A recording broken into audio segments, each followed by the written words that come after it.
Um, I was in a cult myself from the age of 26 to 36. It was a far left political cult. So nothing to do with yoga. We didn't have time for such frivolous things. But I'm still a leftist, but I'm not in a cult anymore. So that's a wonderful thing. And I got out about, well, 30 years ago now. And since then, I've pretty much been immersed in studying cults and learning and teaching about them. So I'm just going to, I have a few slides. I hope not to torment you with slides, but I do have a few, so bear with me. Hang on, I got to get, no, you've got to share the screen first. All right, we're learning.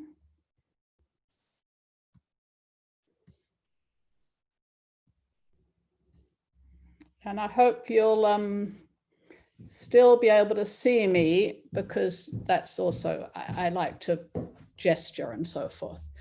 So I'll go through a little quickly some of these. So after I got out of the group, I wrote a memoir, which is this, which was really an attempt to understand my own experience, which is often what people have to do when they're recovering from a cult, in some way tell the story, whether it's in writing or to somebody else. So that's how I did mine. Many years later, after I got my PhD, I wrote my second book, which I think is what Laura's referring to, where I developed some of the ideas that I'm going to talk about today. And the book is really an analysis of these kind of common themes that link these groups that appear in these vastly different areas.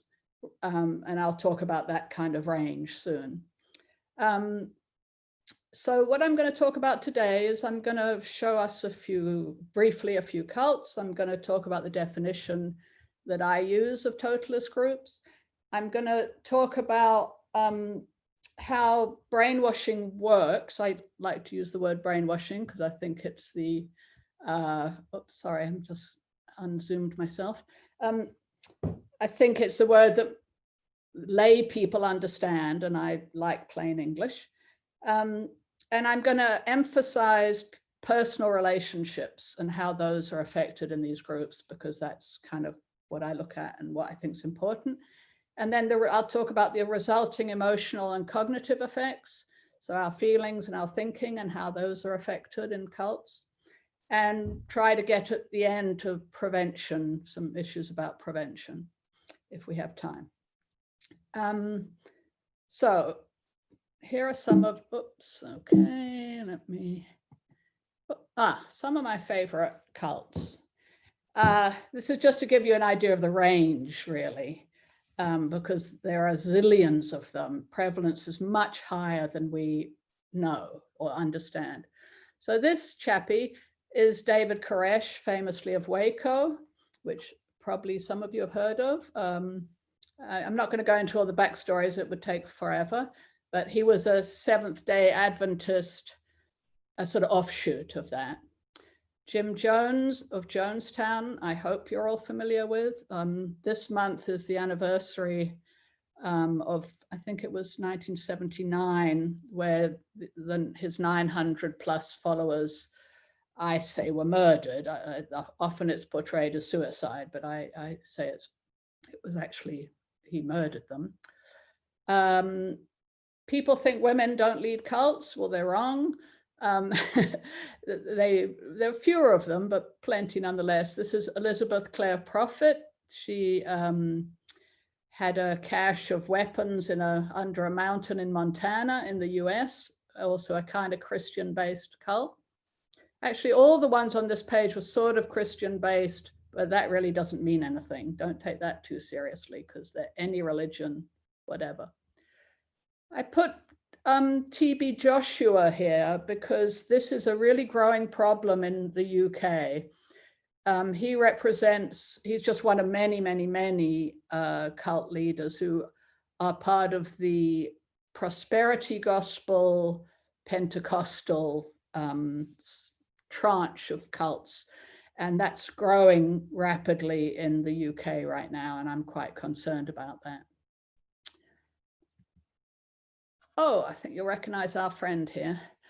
But before we get to him, this is L. Ron Hubbard of Scientology. I'm sure you've all heard of that. He, yeah, we'll leave that there. This is another woman cult leader. She's up in Lancashire. She's got a very small cult. I've worked with several people from that group after they got out. You know, does she look benign? I'm not sure. It's hard for me to say now, knowing what I know about her. But she has a bunch of followers on a farm in Lancashire. So that's the Shiva Trust. And her name was Rachel Ennis Cole, but she rebranded herself Sri Ramana Devi. So I often think I should rebrand myself with something more cult-like than Alexandra Stein, but haven't come up with one yet. And then there's Bikram Chowdhury, and it's worth watching the film. It's on Netflix, I think, Laura. Yeah. And I just, you know, there's a bunch of pictures of him. All of them are kind of horrifying. But, you know, this one I think is particularly horrifying because it kind of says it all in my mind. And, you know, to me, this is a warning sign that, you know, to trust your gut. That's one of the warning signs I have on my website. You know, trust your feelings. There's something, I'm sorry, not right about that. Now, I don't do yoga. Well, I do it very occasionally. I'm one of those people who shows up and gives up very quickly. But, you know, that's power, isn't it? Anyway, I'll leave that there. So I have a 5-point definition of what I think a cult is, and I'm going to go through that. So you have a charismatic and authoritarian leader. Now, you kind of need both these qualities. You know, people talk a lot about charismatic leaders, but you also need to have someone who's a bully. It's not, you know, they're benign or not. You know, my example I always use, because I was born in South Africa, is Nelson Mandela was a charismatic leader, but he wasn't a bully. He wasn't authoritarian. So you kind of need both. And if you're only an authoritarian bully, you're not going to be a cult leader. You're going to be more like a dictator. You're going to have to have violence behind you. Whereas cults, the violence is primarily psychological. It can definitely also be physical, but it's primarily psychological. And for that, you need the charisma, the kind of appealing quality. The structure of cults, and even of one-on-one relationships, because cults can be just a one-on-one relationship, and they can also be a state, like North Korea is currently operating as in a basically cultic manner. So whatever the size, it's going to be highly isolating and closed with a steep hierarchy. But that hierarchy often will have layers. And I think I'm going to skip ahead. Sorry, this is what I do. Just to show you, I'll come back to these. So you'll have the leader up here, and then you'll often have a lieutenant layer, or the very close layer. Often, not always, this will be if the leader's a man or a woman, they're often having sexual relationships with this layer. Not always, but you do see that. And then here you might have people who are pretty solid followers, and they're pretty isolated, well, all the way through here. But what I'm not showing on this picture, which I should, is out here are kind of people maybe who just come to the, let's say, yoga classes. They're just the punters. So they may be connecting to the cult, but they're not really in it. That's what we call front groups. Okay, so you have different layers and different levels of control often. Now let's see if I can get back to where I was. So that's the structure. But principally about the structure, is that this isolation. And it's a person who helped me when I first got out of the cult talked about it this way. There's a triple isolation. You're isolated from the outside world. You're isolated actually from others in the group, because even though you're supposedly all close with everyone in the group, you're not really able to communicate authentically with them. You have to only communicate in the cult speak and within the cult norms. So it's a very weird kind of closeness that you have with others in the group, very constrained and very conditional, because if you leave, they're not going to talk to you anymore. And then you're also isolated from your own internal dialogue, your normal way of thinking about things. You're not easily able to access. So that's the triple isolation. The third element is the ideology, which is just another word for belief system. Okay, these are just the words that the cult uses to talk about itself and the way it does things and its beliefs. So you have, as I just showed you with those pictures of the various cult leaders, they all came from different places, right? They were not all Christian. You know, there's Jewish cults, there's Hindu cults, there's Muslim cults, there's atheist cults like the one I was in.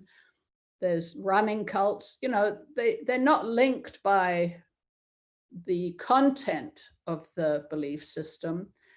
What's the same is the structure of the belief system, which is that this is the only belief you should have. You do not need to believe anything else. In fact, you mustn't believe anything else. We have all the answers, and we have all the answers for you for any question you might have, right? From the past to the present to the future, we've got it all figured out. Well, nobody does, right? So that's a big warning sign of a cult, anyone who's claiming that. And this way of, and you can't have any other belief system while holding ours, which is another warning sign. So it's this kind of closed system of thought. That's okay. Then the process, the way you're being interacted with in the cult really is made up of these processes of brainwashing, which has many different names. Coercive control, which is currently, I think, a really useful phrase that's is being used. Radicalization, grooming, these all are trying to refer to the same kinds of things. And I'm going to go into this a bit shortly more what this is, but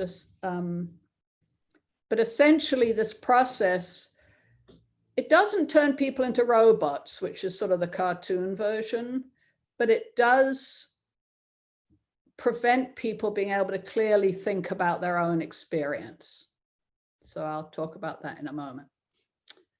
So the outcome, if you're successful at doing all these things, is you can control and exploit your followers for your own benefit as the cult leader, and often against the interests of the follower. So that could be your physical interests, like the people at Jonestown who died, or injury in yoga, which is, I think, one of the things, or sexual abuse or financial abuse, or all these other kinds of bad outcomes. Okay, so, okay, I'm gonna try and do this a little bit quickly, because this in a way is the core of my view of how cults work, but there are many other views. I would say that all of the thinkers that I work with would more or less agree with this slide. We would all think this was more or less what a cult is. The bit I've kind of added is this piece. And this is really talking about what do the relationships look like in a cult. This is not a cult. This is an example of a healthy relationship. Some of you may have heard of attachment theory. I'm not going to go into the background of that too much, other than to say this is an evolutionary based theory about pretty much how mammals operate. And this diagram shows what a healthy, or what is called secure attachment is. That is, relationship between two persons. Often it might be a parent and child, but it could be romantic partners or very close friends. so the roles can shift sometimes, but in this, I'll just give the example of here's the caregiver and here's the person seeking being cared for. Normally, so they're in a relationship, and the purpose of attachment is to protect this person. The function of that relationship is protection from threat. So if you think of a parent and a child, the parent's job is to protect that child till they grow up, right? So, sorry, I'm losing my train of thought, but I'll come back. So here we have a threat that's coming to the, let's call it a child, that's simpler.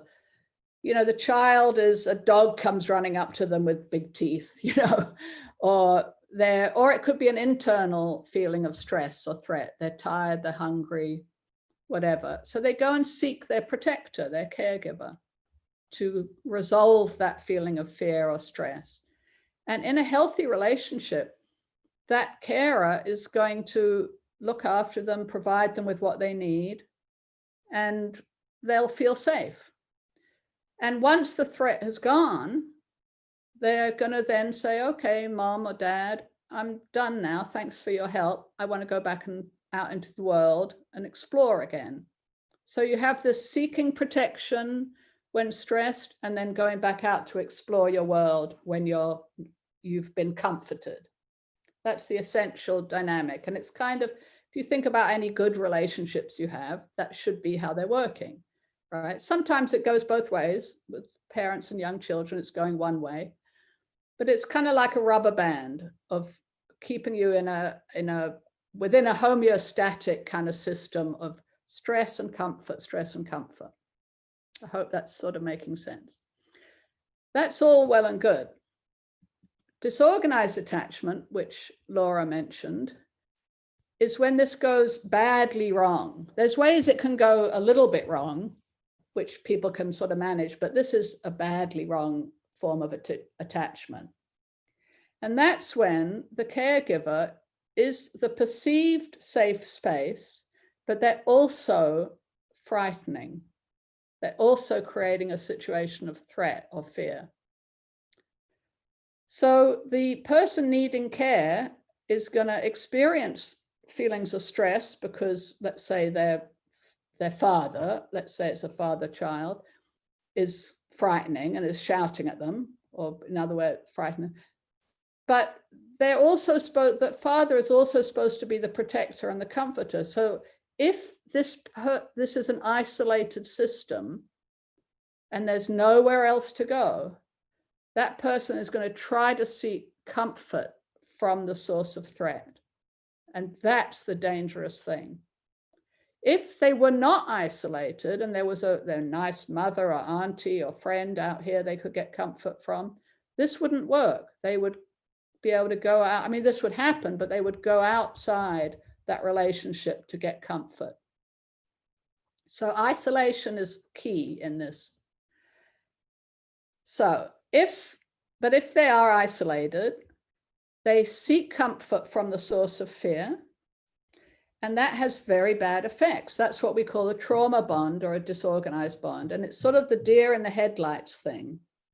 So, and it's what we could call freeze. So, you know, we have fight or flight, which we all know about, but there's also freeze. And freeze is when you are in a situation that's called fright without solution.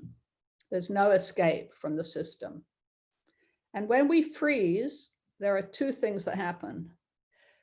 We stay, it kind of strengthens, glues this emotional bond because we keep trying to seek comfort. There's a failing attempt to seek comfort because that's the only available one. So you get this kind of emotional bond. You know, people say, why didn't you leave the cult? Well, if you feel there's nowhere else to go, and this is the supposed safe space, you're going to keep trying to make it work, right? And there's other things going on. I mean, there's a lot of things that go on to mean that's hard for people to leave cults, but I think that's the core of it. And in the freeze state, the other thing that happens is we dissociate. and this is all part of trauma theory, and people again may have come across this in other realms, but in trauma, to preserve our mental resources, our cognitive resources, our brains no longer, there's a kind of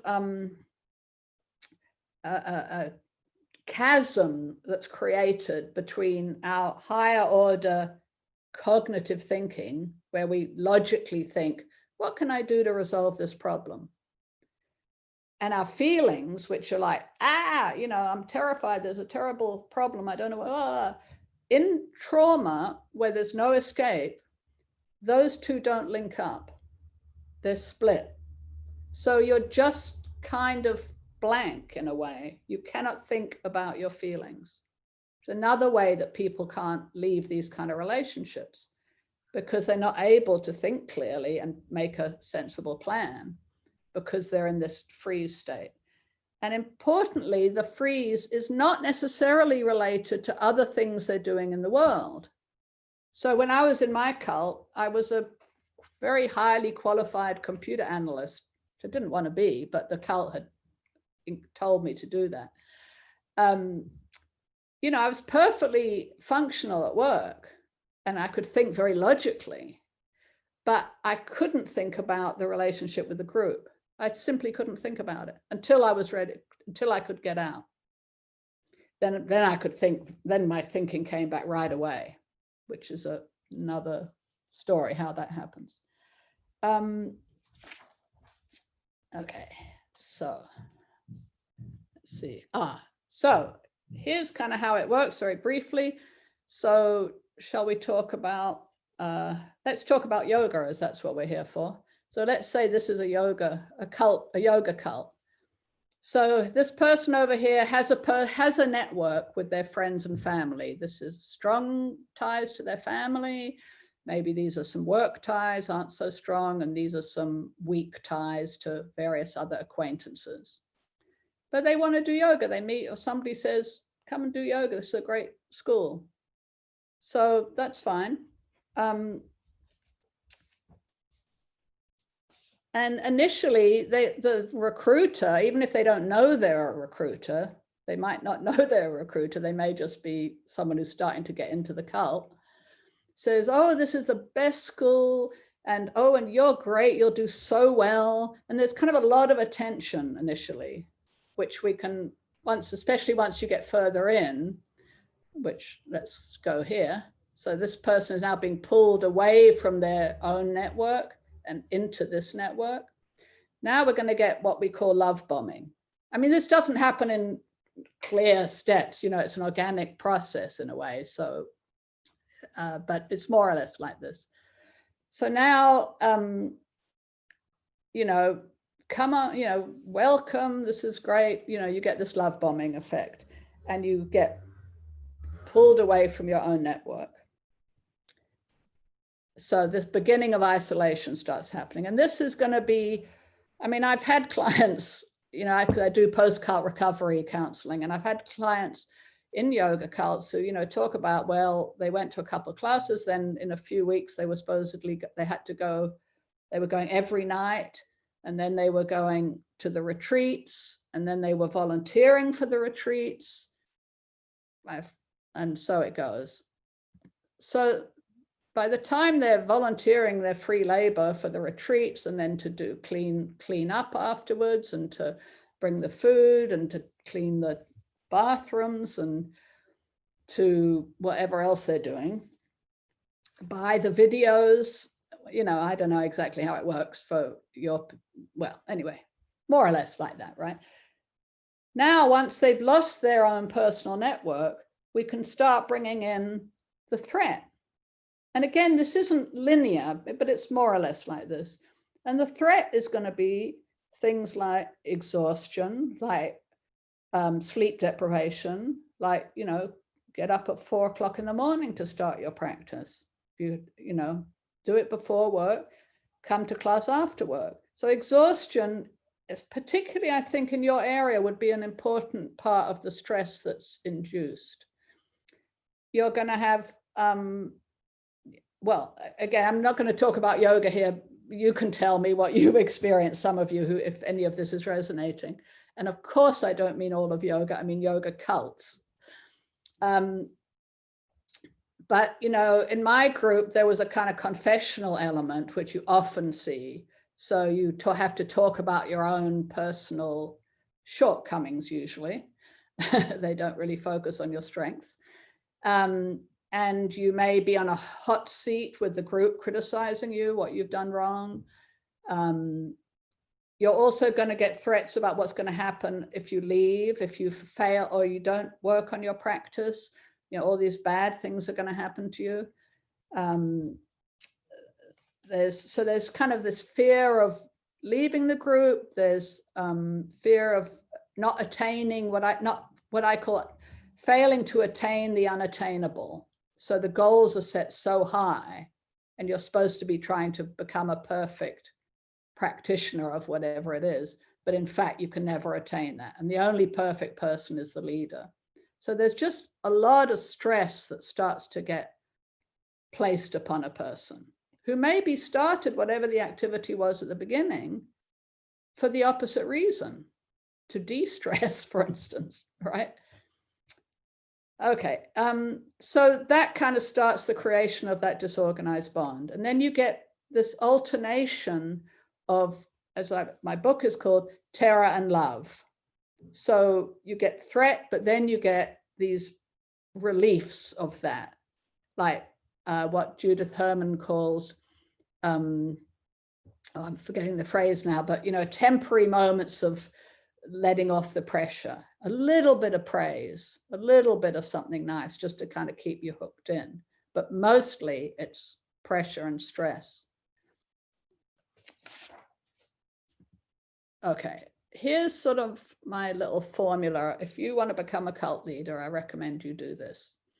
But you have to have the right personality, otherwise it won't work.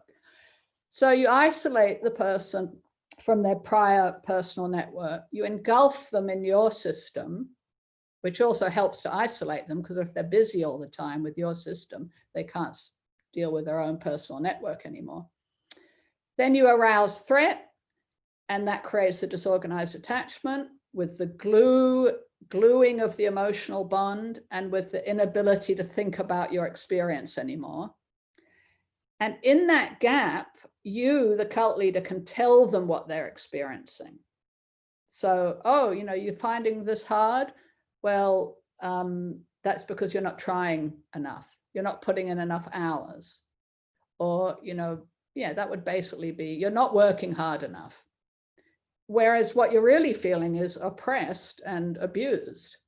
But there's always this narrative from the cult telling you, reframing your own experience. And that results in exploitation and control. Okay, this is my last slide. I hope you'll be pleased to hear.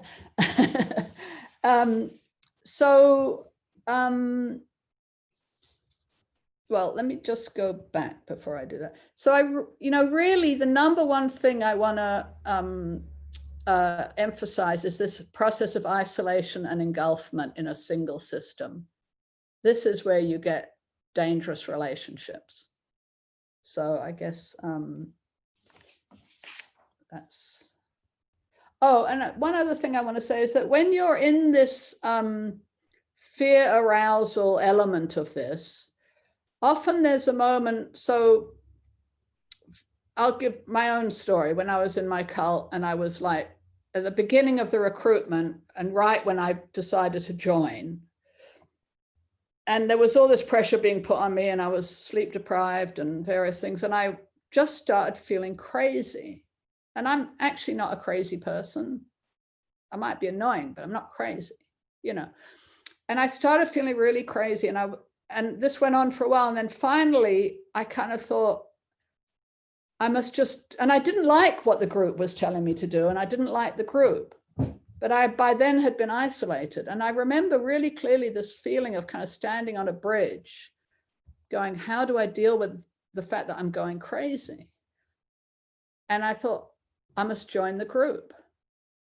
And it was this feeling of relief. And I think you get this a lot, especially in more spiritual cults, where that feeling of relief can feel like almost like a transcendent kind of experience. Or, you know, the Kundalini or whatever is rising, whatever the phrase is. Because everything, the brainwashing process makes your brain so disoriented that to just say, I give in, I'm going to give in to the great master, even though a lot of my body is telling me this isn't good. And that relief can feel like, transcendent. And that's, again, a rather dangerous feeling when someone else is in control of that. So I just wanted to emphasize that. Okay, I know there's a lot of words here, and I'll send the slides to Laura so she can, you know, distribute them or something. But really, this was an early attempt of mine, and there are other probably better things, but this is the one I have, of what are eye-level egalitarian relationships versus abusive relationships. And I won't go through it all, but, you know, we need a way to discern when we're engaging with either an institution, a group, or even an individual. Is this a healthy relationship or not? And, you know, here are just some things, you know, you're okay. Whereas, you know, this word transformation is used a lot in a lot of cults. Even my cult, we had to do the internal transformation process. I think that's a dangerous word, because if you're basically okay, but you're trying to do better, you're not transforming yourself. Transformation implies you are basically flawed and you have to be completely new and different. And I think that is dangerous. That gives someone else a lot of power over you. So you may not be equal, you know, a teacher has a certain authority, but there's trust, and, you know, I teach, but I also learn something from my student. You know, there's a bit of two-way stuff going on. Questions, really importantly, you can ask questions and get a straight answer. One of the things I love about Matthew Remsky's book is the title, Practice and All is Coming. You know, that's the answer the cult leader, I guess it was Joyce, gave to a question. And it was the same in my cult. I'd ask questions about what we were doing. They would say, struggle with the practice. So don't ask questions, just work harder. That's dangerous. This is another important one. In a relationship or group, you're encouraged to have other relationships, a complex set of affiliations and beliefs. Whereas in a cult, you can't. Everything is engulfed in that relationship. So that's just some of the things. And with that, I can escape the dreadfulness of PowerPoint and see people, which I'd much rather do. Let me just see if I've got I write all these notes and I never look at them, but that's what, in terms of prevention, really the best prevention is knowledge. It's kind of the only prevention in a way, is knowledge of what these dangerous relationships look like. And once you really know what these warning signs are, you can spot it. And unless you're in North Korea or somewhere where, you know, you can't escape, you can step away. Do I have time for another little tiny story? Yes. I don't tell it because it's I do, yes. I'm only a little over. This is a yoga story. So as I said, I'm one of those really bad yoga students who appears once a year for a couple of weeks and then disappears. So I did this last year, about this time last year, a bit later, at my local leisure center in Islington, where I like to go for various classes. And I thought, I'll go try yoga again. And I've been to some yoga classes there and it's always been fine. But I walk in as there's a young chap, I don't think he'll be here, who's leading it. And he starts us off trying to relax, and and this is a very diverse student body who comes, all ages, all everythings, right? The Islington's finest. And he starts talking about, you know, let go, calm your mind down, you know, let go. And then he swears and he says, you know, let go of all this shit about Christmas. So warning sign, little flag goes up right at the beginning of class, because I'm thinking to myself, inappropriate behavior, right? We're not professional, inappropriate. Why are you swearing at these people? If you're swearing at us when you don't really know us, you know, he'll know some of the students, but a lot, you know, he didn't know me. What are you going to be doing when you know people? And then in the various things he was doing, like the breathing exercises, he went on, again, I don't know much about this, but it was a beginner class, way too long. So the breathing thing with, you know, you'll know this, it must have gone on for 10 minutes. And that was another warning sign. It was sort of like, this isn't feeling right. And then same with the first postures, they just were held way, way too long. So after half an hour, I'm getting more and more aggravated, and I got up and I left, which I could only do because I've been studying this field for so long that I know that I'm going to give myself permission to walk out, even if it's a little bit socially awkward. But that's because I have knowledge that I can get out of something I'm not comfortable with. And I leave it there. So knowledge is the best prevention. Okay. Thank you so much, Alex. That was really, really interesting. I'm going to turn the recording off now, just because we're going to start. Just make sure I am, yeah, stop recording.